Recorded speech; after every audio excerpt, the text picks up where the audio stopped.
द्वितीय अध्याय षष्ठ श्लोक।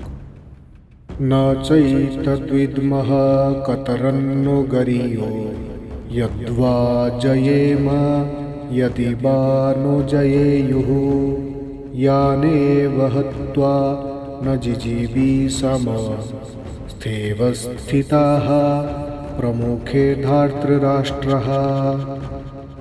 अर्जुन बोलते हैं, हे जनार्दन, हम ये भी नहीं जानते हैं कि इस युद्ध का परिणाम किस प्रकार होगा। हमारे लिए युद्ध करना या ना करना कौन सा श्रेष्ठ है ये भी नहीं जानते, अथवा उनको हम जीतेंगे या वो हमें जीतेंगे। यद्यपि वो महापुरुष धृतराष्ट्र के पक्ष लिए हैं और वे अब युद्ध भूमि में हमारे सामने खड़े हैं, तथापि उनको मारकर हमारे जीवित रहने का कोई इच्छा नहीं होगी। इस श्लोक में अर्जुन ने अपने संदेह और भ्रम को व्यक्त किए हैं।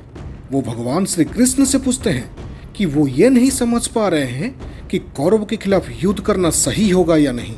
अर्जुन के मन में ये द्वंद्व है कि अगर वो इस युद्ध को जीतते हैं तो इससे क्या लाभ होगा, अगर वो हार जाते हैं तो भी क्या ये उनका पराजय का कारण बनेगा। जब किसी अति उपयुक्त कार्य प्रणाली का आकलन किया जाता है तब मनुष्य कई प्रकार के विकल्पों और उसके परिणामों पर विचार करता है।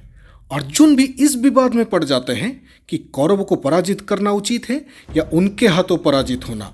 अर्जुन को दोनों विकल्पों में पराजय ही दिखाई देती है, क्योंकि युद्ध में कौरवों के वध करके यदि उन्हें विजय प्राप्त होती है तब भी उसके आगे जीवित रहने की इच्छा नहीं होगी। यद्यपि भीष्म, द्रोण और कृपाचार्य जैसे महापुरुष अधर्मी कौरव के पक्ष लेकर वास्तव में अधर्म का कार्य कर रहे थे। इन लोगों के लिए प्रयुक्त अर्थकाम शब्द, जिसका अर्थ है संपत्ति और पद प्रतिष्ठा का लोभ, वो इन पर चरितार्थ होता है।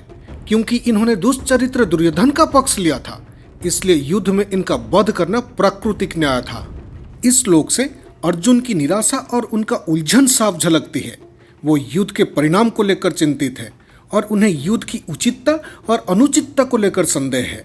इस भाव को दर्शाते हुए अर्जुन अपने मन की स्थिति को स्पष्ट करते हैं, जो उनका आगे के तर्कशीलता और युद्ध के निर्णय की एक महत्वपूर्ण पृष्ठभूमि तैयार करता है।